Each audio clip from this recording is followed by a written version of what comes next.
Well, folks, as we leave our 1870 depot, if you'll look off the east side of the train and across the small canyon next to us, a little bit toward the rear, but folks, there was a couple of problems. The first problem was once that shaft reached the 1,600-foot level, the shaft and all the tunnels connected to it flooded with highly mineralized hot groundwater, pouring into those tunnels at 190 degrees Fahrenheit. Now that scalded many of the miners. They installed 4 massive Cornish pumps and removed up to 5 million gallons of water each day in order to keep mining. But that wasn't the worst problem. The worst problem, there was no main vein of ore. That shaft only brought up some very low-grade ore. It was eventually declared a $7 million financial disaster.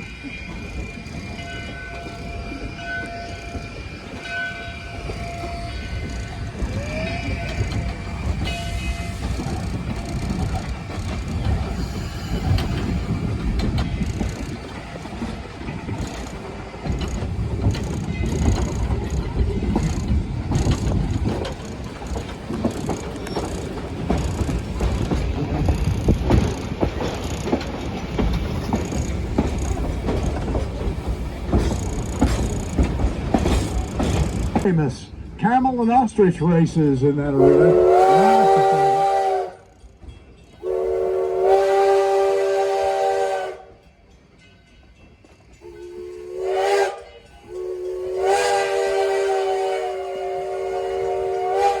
They do have to bring the animals up here a little early so they get used to the altitude and the climate.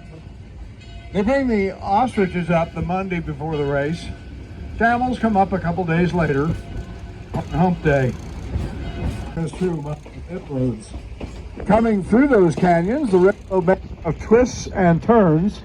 Then it equals 18 complete circles before arriving here in town.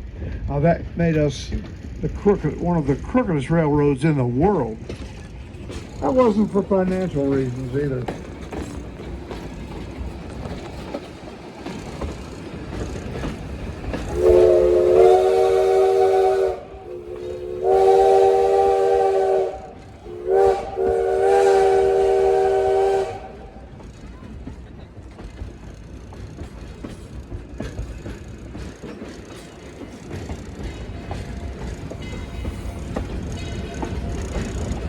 Boarded shaft. And as soon as all that money cleared the San Francisco Stock Exchange and ended up as cash in their pockets, those people just smiled and declared this shaft a bust and closed. But don't feel too bad now for all those people who lost all their money investing in it. They all did get something. They all got the shaft. Tunnel number 4 is 456 feet long from end to end. It took those workers in 1869 2.5 months to dig this tunnel through solid rock using pick and shovel only.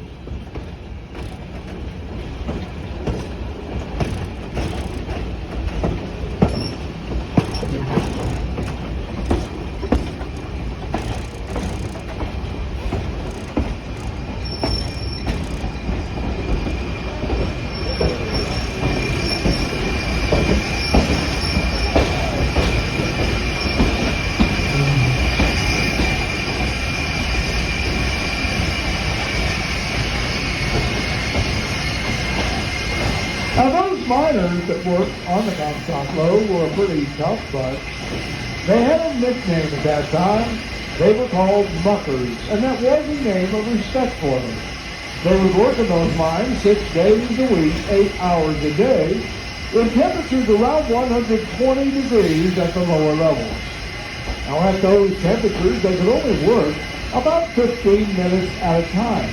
Then they would have to proceed upward in the main shaft and off the side in what was called a drift. At the end of that drift, they kept ice and cold water. They cool down a bit, then go back to work for about 15 minutes more. During that period of time, miners around the world made about 80 cents a day for their labor. Miners on the Comstock Low were in such high demand. Saloon. Now, folks, this is the oldest continually operating hotel in Nevada. It opened in 1859 as a tent saloon. The stone hotel portion, you'll see up, was added 2 years later in 1861. It's still in business today, just as it was in 1859. The original owners of that hotel are still dead. The brick-cut building with the 3 steel doors on the front of it at one time was the Bank of California. This area of Gold Hill was known from fires in the mines and the desert.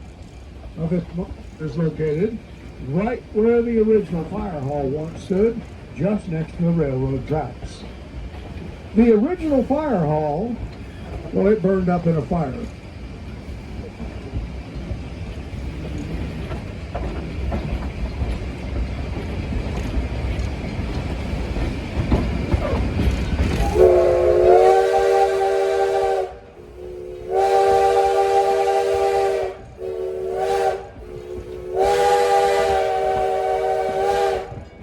Just past the gate crossing is the 1869 station, the Virginia and Truckee Railroad built for the town of Gold Hill. The B&T Railroad owned and operated this railroad station from 1869 until this line to Virginia City was abandoned in 1938. Now, at that time, the railroad sold the station and all property around it to Story County, Nevada, for the sum of $1. Now, coming up to the rear of the train off the west side, on that little rise above us, you'll see the remains of the North Yellow Jacket shaft. Now, a little bit about how it all worked. That large tower up on the hill is called the head frame. That's what was used to hoist the ore up from the depths in large steel buckets. That ore would then be dumped down those 2 steep wooden chutes into what's called the ore bin at the bottom. As we pass this ore bin, you'll see those 3 doors on the front that would be opened. That ore would then be dumped into railroad cars to be taken for crushing and processing. Now, as the train does come to a stop in the event of a fire. Now, folks, I do want to make an announcement. If anyone would like to get off the train, and I'll need to see some hands to go down and see the hotel, you can take a later train back. Anyone want to detrain right now? The west side of the train up toward the locomotive. Please do not be alarmed. They're going to do what's called a blowdown. It clears the locomotive's throat. This is something that we do have to do periodically. It's pretty impressive to watch, actually. Folks, if you'll excuse me, I'm going to sit by your knees. I'll get up to that.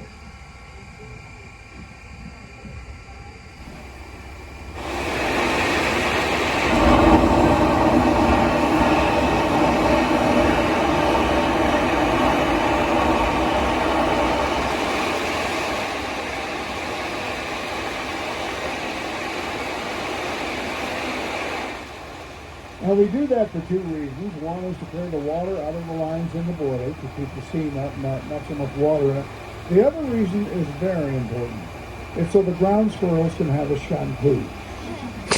Occasionally, we have to do it twice. One of them leaves shampoo in his hair. All right, I believe we're about to get underway. Any questions up in the front coach here? You're all still awake, aren't you? I'm going to make sure I don't put you to sleep. I have done that. Any more questions back here? Coming on, we are ready back here, hot ball. Now, a little advanced. If you look off the west side of the train, as we're pulling forward, notice that little bluff of dirt sticking out toward the tracks just past the head frame of the North Yellow Jacket shaft. Once we pass this little bluff, there's a small canyon on the west side I would like you to see. And the reason I want you to see that canyon is because it was at the bottom of that canyon where all of this began. That is the actual location gold was discovered here in 1859. Now, before this little canyon played out, it yielded over $40 million in gold and silver. And folks, that's based on $1875 value when that gold was selling for $9 an ounce. Today, it would be worth about $8.4 billion. We're coming up right here off the west side where it all started. That's why they call this area Gold Canyon.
Beginning our climb back to Virginia City. If you look off the west side of the trail when we hit the large bluff, you'll see the entrance to old tunnel number 3. Tunnel number 3 collapsed shortly before 1900. We did make an attempt to reopen this tunnel after the collapse, but it collapsed again. We built what railroads call a shoe fly going right around the outside of the mountain. And I will assure you, the view from this shoe fly is a lot better than it was from inside the tunnel.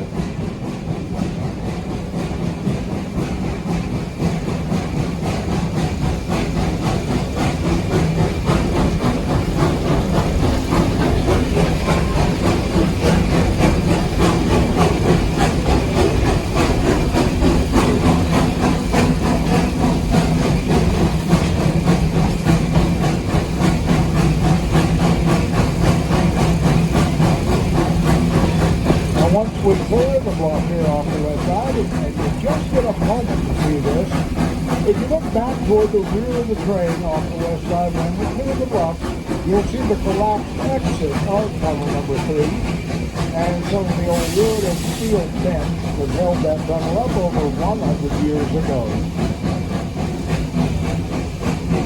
Coming up right here off the west side, back up the tunnel.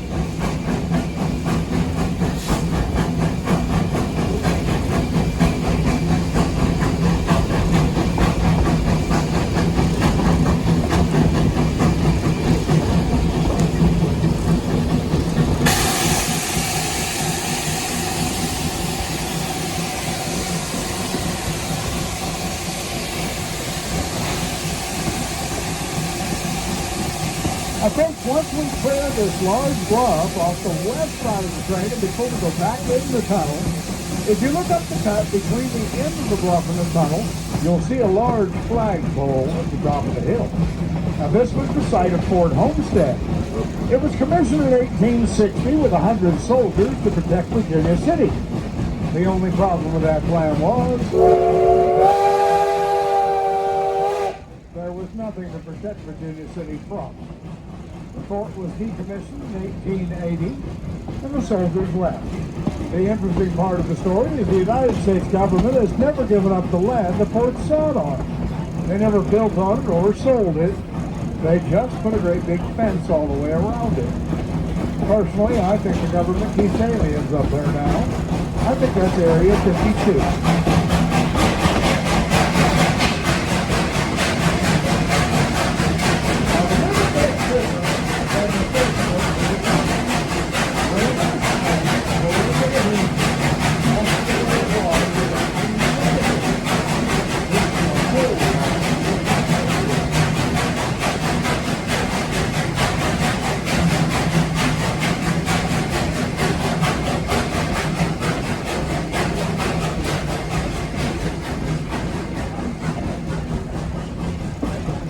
Myself, I call it Comstock global warming. Now, when those miners first came to the Comstock Road, the only thing they knew that was here to dig for was gold. While they were digging for that gold, they kept running into a problem. It was something they called the infernal blue muck. It was a blue-gray clay type substance. It stuck to their picks and their shovels. It fouled their sluice boxes. It gave them nothing but trouble. And the deeper they dug, the worse it got. They began to accumulate huge piles of that blue muck next to their mining claims. So much so they started to haul it by the wagon load to the brand new town of Virginia City and throw it on the streets. Now they did that because that blue muck dried so hard and packed so well.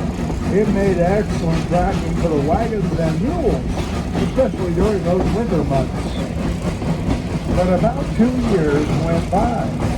In late 1862, someone finally assayed that infernal blue muck. Well, folks, it came back at nearly $3,000 per ton in silver. So the rush to the Comstock was on. People from all over the globe started coming to the richest gold and silver strike in world history. And folks, that legend that you might have heard, folks, that legend is actually true. That at one point in time, the streets of Virginia City, Nevada, had been paved with silver. Still to this day, there is over 750 miles of mine shafts and tunnels going down 3,000 feet deep, and even deeper than that up here along Comstock Road.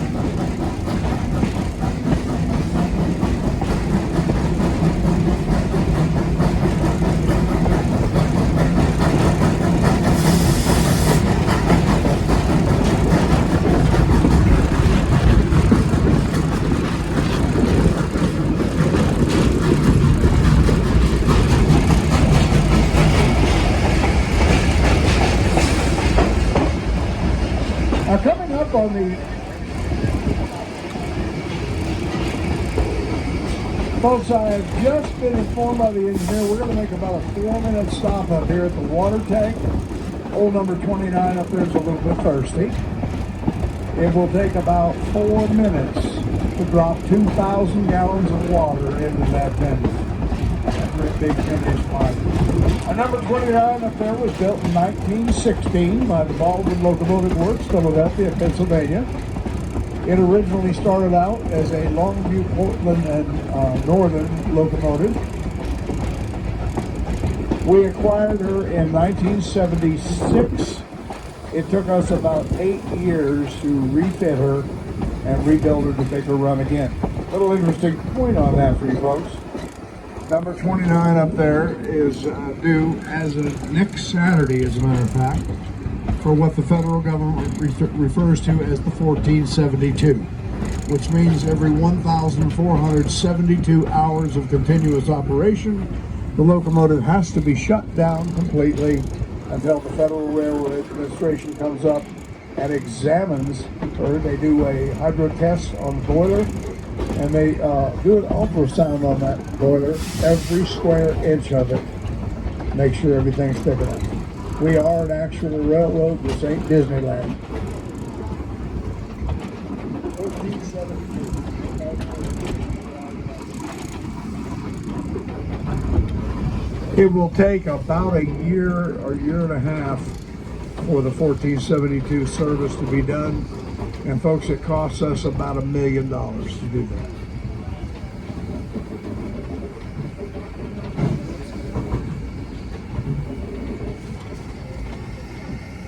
Sad situation for us. That means, from what we're gathering, it means that perhaps next summer we will not be able to run her.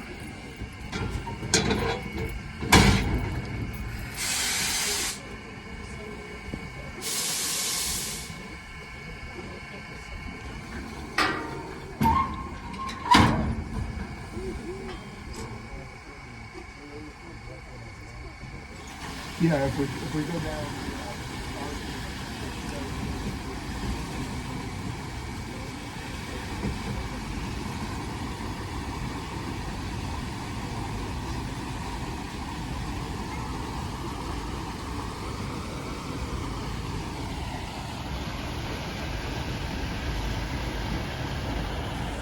A gentleman asked if it was economically not viable to mine up here. Let me give you a little background on that. Mining on the Comstock really never did stop. But in 1941, at the outbreak of World War II, sir, I'll need you to come in off the platform. Thank you. In 1941, when the breakout of World War II happened, President Roosevelt issued a edict, a law, saying that all non-essential mining that could not be used for the war effort had to stop. And that included gold and silver mining. You could mine iron ore, you could mine copper, any of the metals that could be used for the war effort, but not gold and silver. In 1946, that ban was lifted, but at that particular time, the economy had adjusted to the point where the price of gold and silver did not warrant reopening these deep mines. You have to remember the technological aspect of it. That's 100 years almost since mining began. Technology had increased quite a bit, but so had the cost of it. So at that point, in 1941, the U.S. Army Corps of Engineers sent battalions up here. They put timbers over the openings of most all of these old mines, the deep mines, and closed them off.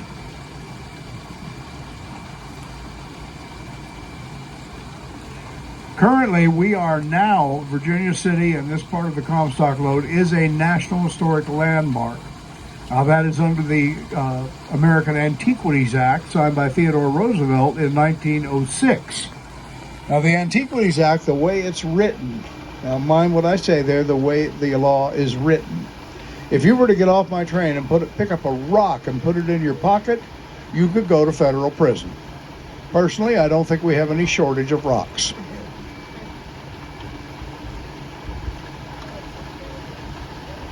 Question, ma'am?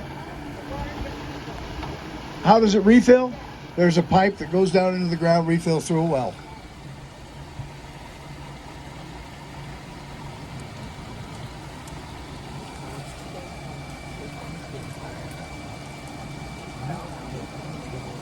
Not exactly sure where the boundaries are. I do know that it encompasses on the other side of this ridge and then up along the top of Mount Davidson there.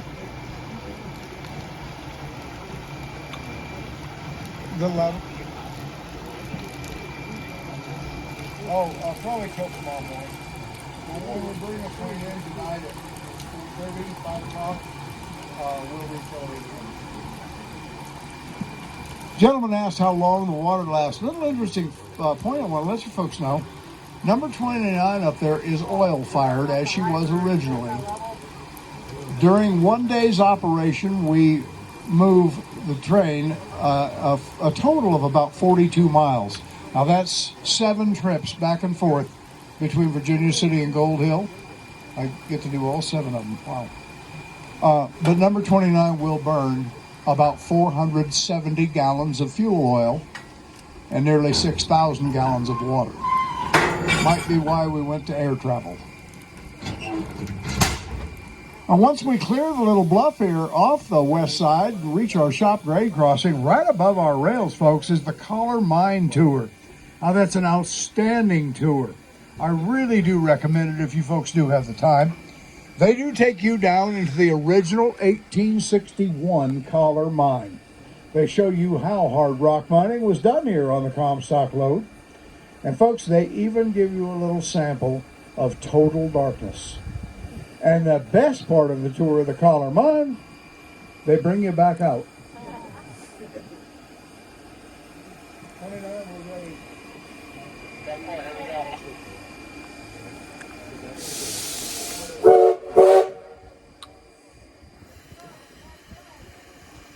Really is an excellent tour, folks. Now, there is parking available there. They are right down F Street from our station on the left side. I really think you'd enjoy it.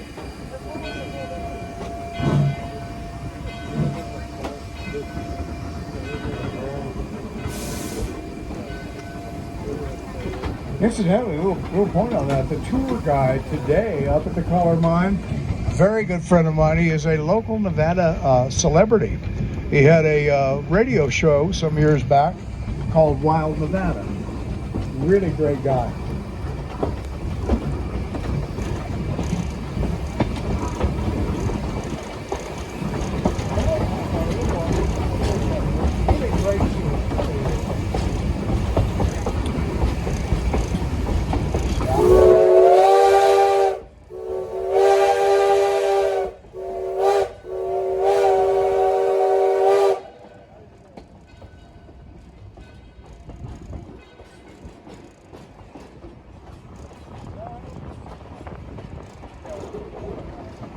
Folks, as we clear this little bluff off the east side, you get a glimpse out 6 Mile Canyon, way out to those Carson Plains. It was out on those Carson Plains in 1860. There was a little ink spot on the map, a place called Desert Wells.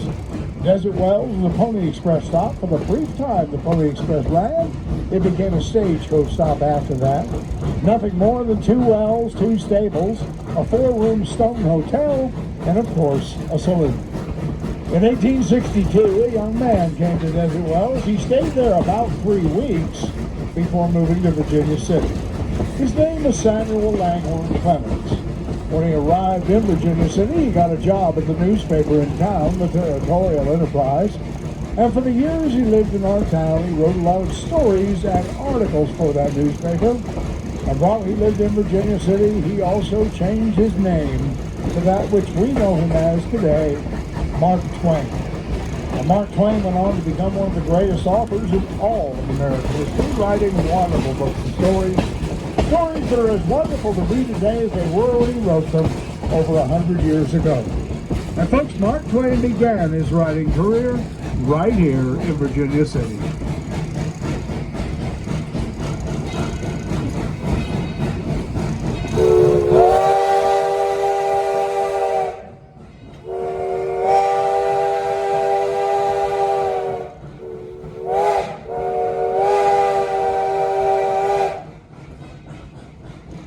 We're approaching the Virginia City Station.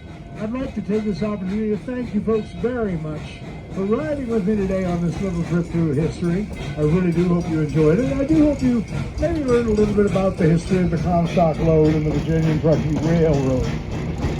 This Memorial Day weekend, I do wish you folks a very happy and safe Memorial Day. And to all of our veterans, I want to thank you very much for preserving the freedom that we all enjoy. Folks, have a wonderful afternoon and evening, and may God bless each and every one.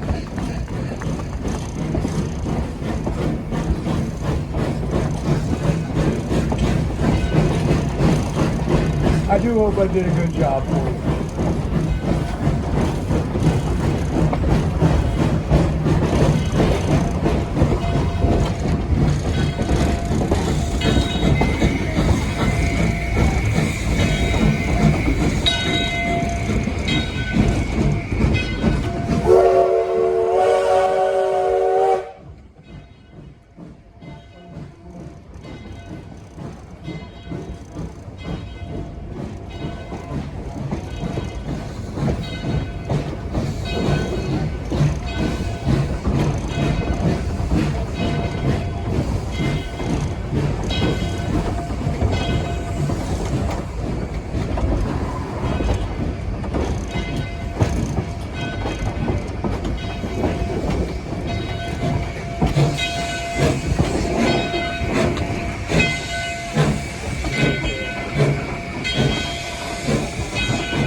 Honestly, I thought so too.